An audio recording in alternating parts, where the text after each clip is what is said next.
शाइस्ता खान ने पुणे के लाल महल तक पर कब्जा कर लिया, जहां शिवाजी का बचपन बीता था। औरंगजेब के इस कदम से शिवाजी को हिंदवी स्वराज्य का सपना चूर चूर होता दिख रहा था। शिवाजी ने शाइस्ता खान पर हमले के लिए एक खास योजना बनाई। कहा जाता है कि उन दिनों पुणे के अंदर किसी भी मराठी के आने पर पाबंदी थी, लिहाजा बाराती बनकर शिवाजी और उनके कुछ गिने चुने सैनिक शहर के अंदर घुसे। रात हुई तो पहरेदारों को मारकर दीवार में छेद कर महल के अंदर शाइस्ता खान के कमरे तक पहुंच गए। शिवाजी और उनके सैनिकों के अचानक हमले से घबराकर शाइस्ता खान ने तेजी से भागते हुए औरतों के कमरे में घुसकर अपनी जान बचाई। इस हमले में शाइस्ता खान तो बच गया, लेकिन उसका बेटा और कई मुगल अधिकारी मारे गए।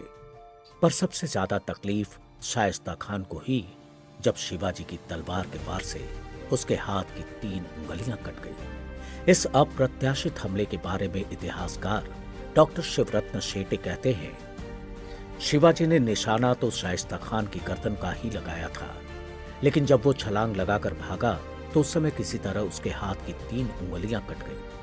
हालांकि इस हमले का मुख्य निशाना शाइस्ता खान शिवाजी के वार से बच गया, लेकिन इस हमले को अंजाम देने की रणनीति की वजह से शिवाजी के नाम का डंका बच गया, जिसके तहत तकरीबन 300-400 सैनिक पुणे में घुसे और वहां से सुरक्षित वापस आ गए। लेकिन शिवाजी की इस अधूरी कामयाबी के 3 साल बाद तक पुणे पर शाइस्ता खान और उसकी सेना का कब्जा रहा।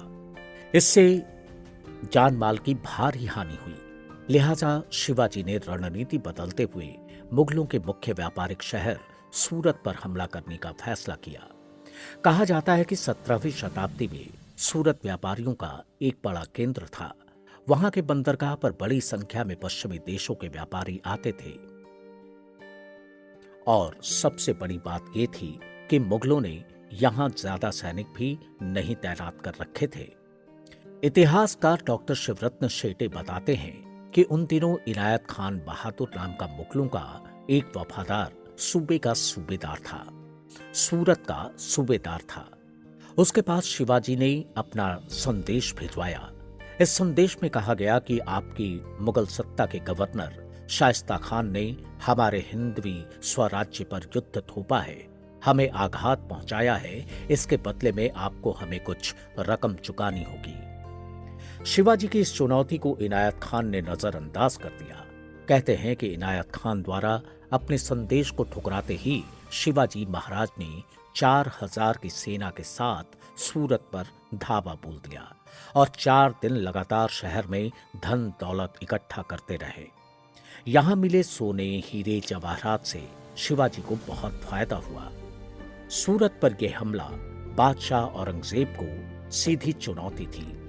इनायत खान और शाइस्ता खान की विफलता के बाद औरंगजेब ने आमेर के राजा जयसिंह को शिवाजी के खिलाफ आजमाने का फैसला किया। जयसिंह के बारे में इतिहास में दर्ज है कि वो एक कुशल योद्धा था। जयसिंह औरंगजेब के कई सफल युद्ध अभियानों का हिस्सा रह चुका था। वो सबसे पहले पुणे पहुंचा और उसने पुरंदर के किले को घेर लिया।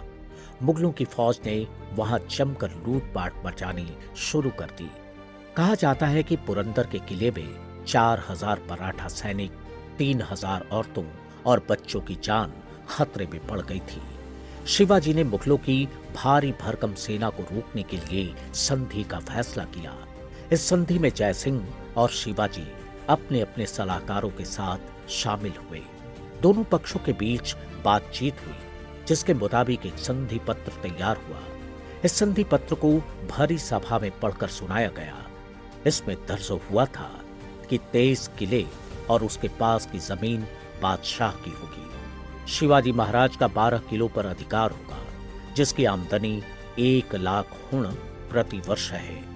शिवाजी महाराज बादशाह की प्रजा बनकर रहेंगे, लेकिन उन्हें मनसबदार या दक्षिण के राज प्रतिनिधि की तरह बादशाह के दरबार में हाजिर होना जरूरी नहीं है। शिवाजी की जगह उनके पुत्र शंभूजी को 6000 की मनसबदारी के साथ बादशाह के दरबार में रहना होगा। पहली नजर में देखने पर यह शिवाजी की हार जैसा लगता है, लेकिन प्रोफेसर नामदेव राव जाधव कहते हैं कि इस संधि से शिवाजी को नुकसान नहीं, उल्टे लाभ हुआ। पहला फायदा तो ये था कि जो मुगल शिवाजी को समाप्त करना चाहते थे, उन्होंने उसके साथ ये संधि करके उन्हें जीवन दान दिया। जिन्हें हिंदवी स्वराज्य से दुश्मनी थी, उन्होंने ही शिवाजी महाराज को 12 किले दिए।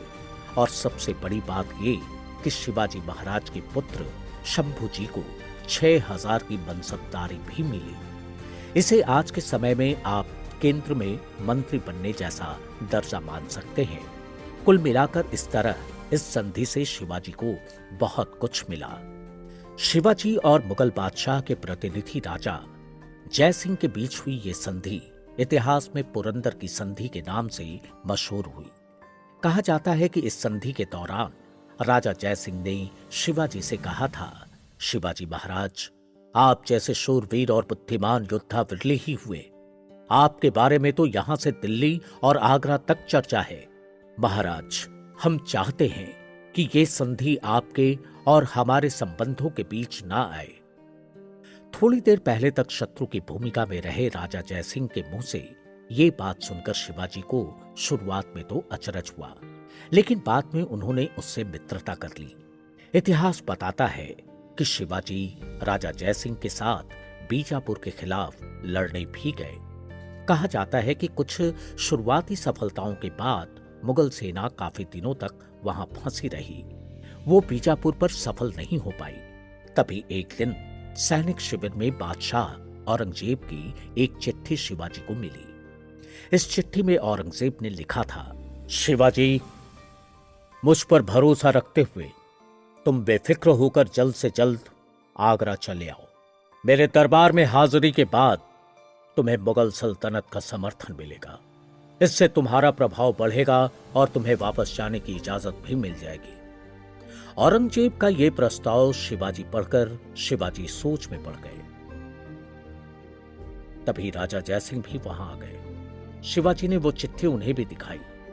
उसे पढ़ने के बाद शिवाजी को आशंकित देखकर राजा जयसिंह शिवाजी से बोले, महाराज, मन में कोई शंका मत रखिए। बादशाह कभी अपने वचन से नहीं हटते। उन पर भरोसा कीजिए। वहां आपके सम्मान का पूरा ख्याल रखा जाएगा। खुद मेरा पुत्र कुंवर राम सिंह आपकी सेवा में हाजिर रहेगा।